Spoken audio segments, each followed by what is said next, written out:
मंदिर धन संग्रहण निधि के जन जागरण अभियान के तहत निकली हिंदू संगठन की रैली पर गौतमपुरा के चांदनखेड़ी गांव में वर्ग विशेष के युवकों ने पथराव कर दिया। घटना में 10 हिंदूवादी कार्यकर्ता घायल हो गए, जिसके बाद आक्रोशित हिंदू संगठन के लोगों ने धरना देने के साथ ही जमकर हंगामा किया। इस दौरान देर शाम वर्ग विशेष के युवक व हिंदू संगठन के कार्यकर्ता दोबारा आमने सामने हो गए, तो भीड़ को तितर बितर करने के लिए पुलिस ने आंसू गैस के गोले छोड़े व हल्का बल प्रयोग भी किया। हालात को देखते हुए गौतमपुरा थाना क्षेत्र में धारा 144 लागू कर दी गई है। वहीं पुलिस देर रात तक इलाके में सर्चिंग करती रही। दरअसल मंगलवार को सुबह धर्माट से हिंदू संगठन ने वाहन रैली की शुरुआत की। रैली में युवा भगवा झंडे के साथ ही जय श्री राम के नारे लगाते हुए चल रहे थे। रैली जैसे ही वर्ग विशेष बहुल गांव चांदनखेड़ी पहुंची तो वहां के मुख्य चौराहे से गुजरते ही रैली पर पीछे से वर्ग विशेष के 25 युवकों के समूह ने पथराव कर दिया।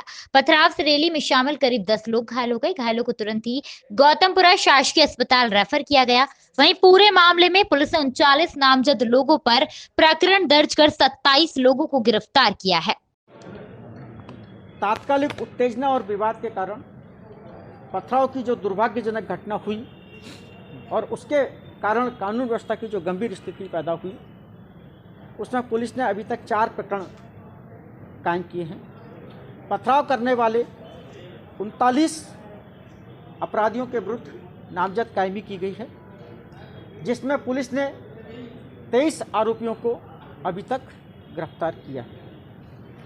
उसी घटनाक्रम में 1-2 युवक एक छोटी ईदगाह की दीवार पर चढ़कर एक मीनार को क्षतिग्रस्त करने का प्रयास करते हैं, जिसे तत्काल पुलिस के द्वारा नीचे खींचकर उतारा जाता है।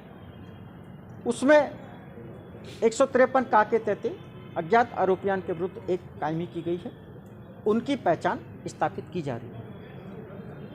शाम को नाले के उस पार से जब 2 पक्ष आपस में एक दूसरे के सामने होने का प्रयास किए, तब एक घटनाक्रम में 307 भारतीय दंड विधान के तहत कायमी की गई है, जिसमें 4 नामजद आरोपियों को पुलिस के द्वारा गिरफ्तार किया गया है।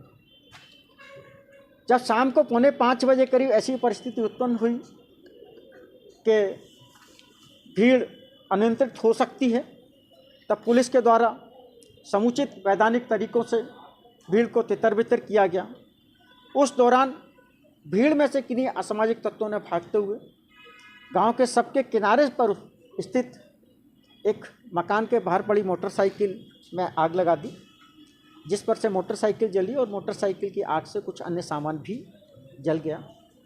और उन्हीं में से किसी एक असामाजिक तत्व ने एक व्यक्ति के पैर में गोली मार दी तथा 4 अन्य लाठी डंडों की चोट से सामान्य चोटें आई हैं। पुलिस ने उस घटनाक्रम में भी धारा 435, 36, 307 भारतीय दंड विधान के तहत प्रकरण कायम किया है और आरोपियों की पहचान स्थापित की जा रही है। सभी घायल पूरी तरह से खतरे से बाहर हैं, अच्छी स्थिति में हैं, जल्दी ही हॉस्पिटल से डिस्चार्ज होंगे। पुलिस ने अभी तक 27 आरोपियों को गिरफ्तार किया है। गांव में पर्याप्त बल लगा है और स्थिति पूरी तरह से नियंत्रण है। सर, थाना प्रभारी किया गया है इसके अंदर। कल के घटनाक्रम में थाना प्रभारी गौतमपुरा श्री आर.सी. भास्करे को निलंबित किया गया है।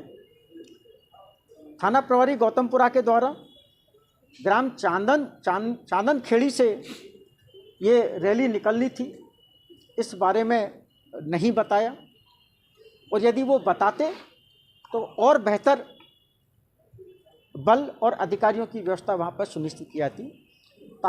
चांदनखेड़ी गांव की जो स्थिति है उसको देखते हुए थाना प्रभारी के द्वारा समुचित गंभीरता नहीं बरती गई।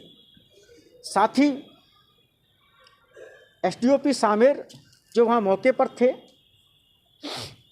तत्समय भीड़ को नियंत्रित करने में असफल रहे, उनको भी वहाँ से हटाया गया है। हालांकि मैं ये अवश्य कहूँगा कि इस एक गलती को कि चांदनखेड़ी गांव से ये रैली निकल रही है, अगर ये बताते पहले तो हम बेहतर व्यवस्था करते, वरना इस एक गलती को छोड़कर जो बल हमारा वहाँ पे था एसडीओपी सामेर के नेतृत्व में, उसने बहुत दृढ़ता से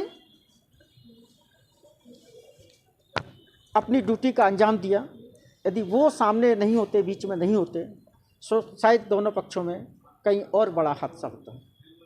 हमारे साथी अधिकारियों ने, और मैं इन सब की प्रशंसा करूंगा जो बाद में मेरे साथ वहाँ पर पहुँचे, चूँकि घटना की प्रतिक्रिया रैली कई गाँव से निकलनी थी, तो आसपास के गाँवों से भी बहुत बड़ी संख्या में लोग एकत्रित हो गए थे। उस गांव में भी बहुत बड़ी संख्या में दूसरे पक्ष के लोग भी हैं। तो उस स्थिति को पुलिस ने, जो बल वहाँ पे था, उसने बहुत जिम्मेदारी से और बड़े ही धैर्य के साथ में उस स्थिति का सामना करते हुए उसको कंट्रोल किया, अन्यथा स्थितियाँ कहीं गंभीर हो। सर, विवाद का तात्कालिक कारण क्या आया सामने में? जैसा कि बताते हैं, जैसे मैंने बताया कि जो तात्कालिक उत्तेजना, एक तरफ से आपने नारे लगाए, दूसरी तरफ से आपने नारे लगाए, और उसी में लोग अपना संयम और धैर्य खो बैठते हैं। मैं सभी से ये अनुरोध करूँगा, ये तो इस घटना से परे करूँगा। हम छोटी छोटी बात देखते हैं कि छोटा सा एक्सीडेंट हो जाता है दो लोगों का, आपस में 4 लोग पत्थर फेंकने लगते हैं। एक गाड़ी का एक्सीडेंट हो जाता है तो जनता आके बस में तोड़फोड़ करने लगती है। उसको इससे मतलब नहीं है कि किसने एक्सीडेंट किया, कैसे एक्सीडेंट हुआ। लोग छोटी छोटी बात में अपना संयम खो रहे हैं, और समाज को इस बात की, सबको ये चिंतन करने की आवश्यकता है कि हम अपने संयम को, अपने धैर्य को कैसे बनाएं।